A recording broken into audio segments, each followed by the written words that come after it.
आज देवर्षि नारद आकर प्रभु से बोले, प्रभु पांडव राजसू यज्ञ करना चाहते हैं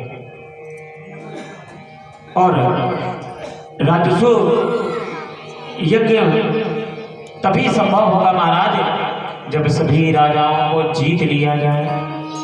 तो महाराज सभी राजाओं की अनुमति है, लेकिन एक राजा है जरासंध, वो बहुत खतरनाक है, उसकी अनुमति नहीं। तो आज भगवान ने नारद से कहा, चलिए नारद आज चलते हैं। आज महाराज द्वारकाधीश दिल्ली को प्रस्थान किए। पांडवों ने बड़ा भव्य स्वागत किया महाराज, सारा हाल पांडवों ने सुनाया। तो आज महाराज भगवान ने अर्जुन और भीम को लिया साथ में, तीनों ने ब्राह्मण का भेष बनाया। ब्राह्मण का भेष बना करके आज महाराज राजा जरासंध के पास में पहुंचे और आवाज लगाई, भिक्षाम देहि। आज महाराजा जरासंध आए और जरासंध ने कहा कि आओ ब्राह्मण आओ, मांगो क्या चाहिए। आज भगवान कन्हैया बोले, जो मांगेंगे सो दोगे। बोले क्यों नहीं देंगे, जो आप मांगेंगे सो देंगे। बोले क्योंकि ब्राह्मणों की कृपा से ही मैंने विजय प्राप्त की, क्योंकि भगवान से 17 बार। बोले आपने नाम सुना होगा कन्हैया। बोले हाँ सुना। तो बोले वो छलिया 17 बार हमको हराया, लेकिन 18वीं बार ब्राह्मणों की कृपा से मैंने विजय प्राप्त की। वो छोड़ करके भाग गया। आज महाराज जब ऐसा बताया और कहने लगे, जरासंध लगता है मैंने आपको कहीं देखा। हाँ बोले आपने देखा होगा महाराज, लेकिन यहाँ तो मैं पहली बार आया। लेकिन चलो कोई बात नहीं, आप मांगो जो मांगो सो दो। तो आज महाराज भगवान ने युद्ध मांगा कि अगर तुम देना चाहते तो हमें द्वंद्व युद्ध दो।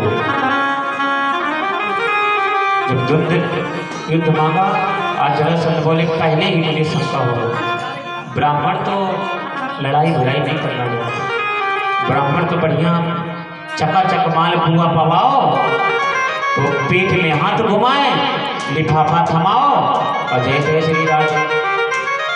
पंडित जी अपनी बदनामी अपने नहीं नहीं, जो शास्त्रों में है वर्णित ऐसी बात नहीं। वास्तव ब्राह्मण संतोषी होते हैं, खाने पीने के बहुत होते हैं, खवा पिया दो अच्छे से, बढ़िया सा एक लिफाफा पकड़ा दो, तो बस खुश ब्राह्मण। क्योंकि ब्राह्मणों का तो जब ब्राह्मण खुश तो भगवान भी खुश, भगवान के मुख से प्रकट हो। ब्राह्मण के पेट में आहा, अग्नि के मुख में स्वाहा। ठीक। आज जरासंध कहने लगा कि हमको पहले ही शंका हो गई, आप ब्राह्मण नहीं है, आप पहले अपना परिचय दो सही सही कि आप हैं कौन। आज भगवान बताए, ये जो दाहिनी ओर खड़े हैं ये प्रकोद्रा, ये भीम है। अच्छा। और बोले ये जो बाईं ओर है ये इनके भ्राता अर्जुन है। बोले ये अर्जुन है। हाँ अच्छा। और बोले तुम कौन हो, इतनी देर से बातें बना रहे हो, अपना परिचय तो बताओ। बोले मैं इनके मामा का बेटा हूँ। अरे तो बोले मामा के बेटा हो तो नाम क्या है? मैं कहाँ तक सोचूंगा कि मामा के बेटा हो, कौन हो।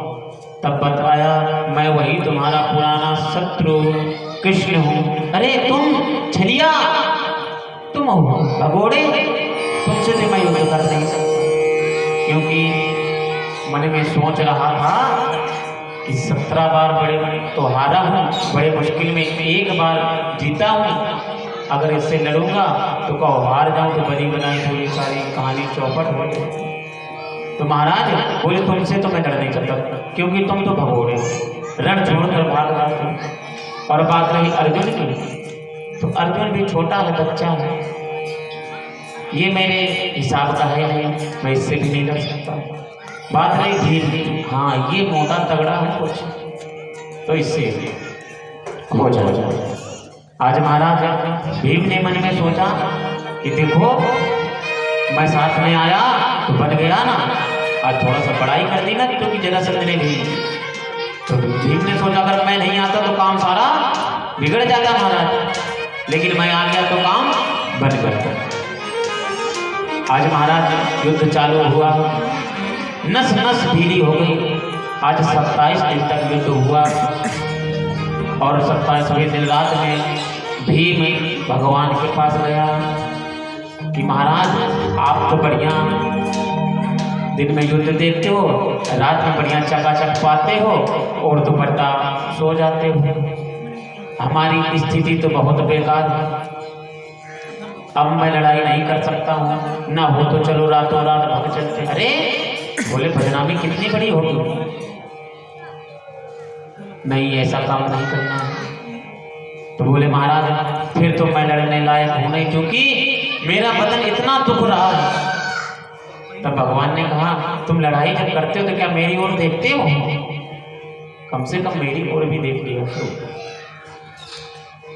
तो बोले ठीक है महाराज। बोले जाओ हमारी पीड़ा को अम्मा भी सही कर दे। भगवान ने देह में हाथ घुमाया, तुरंत ही सारी पीड़ा गायब हो गई। आज पहुंचे भीम अपने कक्ष में जाकर के सो गए। और आज महाराज सुबह हुई, युद्ध हुआ, हर गांव पीठ पे भीम आज भगवान की ओर देख रहे। भगवान ने एक तिनका उठाया, ऐसे फाड़ के फेंका, ऐसे महाराज आज तिनका को फाड़ रहे हैं और क्या कर रहे हैं महाराज, ऐसे फाड़ करके ऐसे फेंक दे रहे हैं। आज एक जोर का दांव लगाया भीम ने और एक झटका लगाया, दोनों बीच से फाड़ दिया जरासंध को और आज ऐसे फेंक दिया।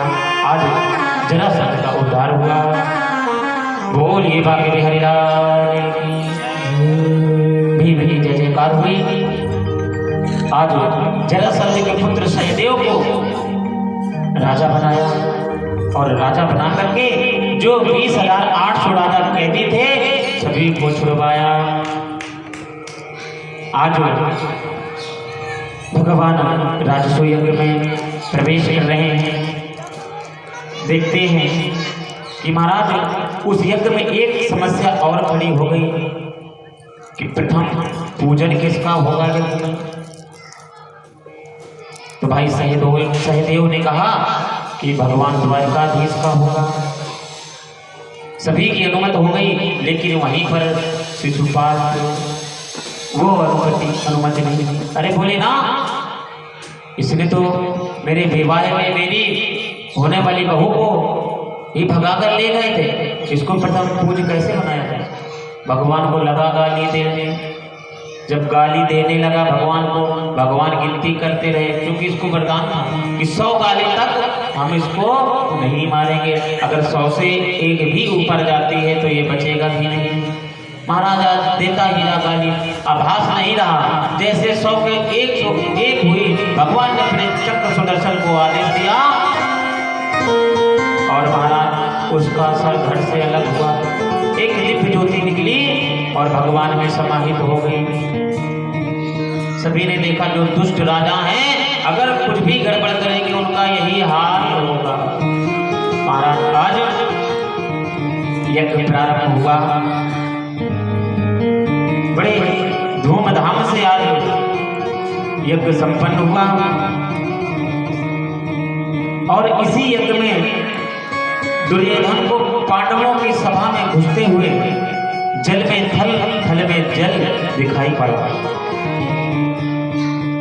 तो जहां पर जल दिखाई दे रहा था वहां जल नहीं था, जहां थल दिखाई दे रहा था वहां पर थल नहीं था। तो जहां थल में गए तो जल में घुस गए। जब घुस गए तो देख करके हंसने लगे। वहीं पर द्रौपदी खड़ी थी, देखकर हंसी। तभी इस दुर्योधन ने प्रतिज्ञा ले ली और यहीं से कहा गया महाराज महाभारत का कारण यही बन गया, तभी जाकर के महाभारत हुआ।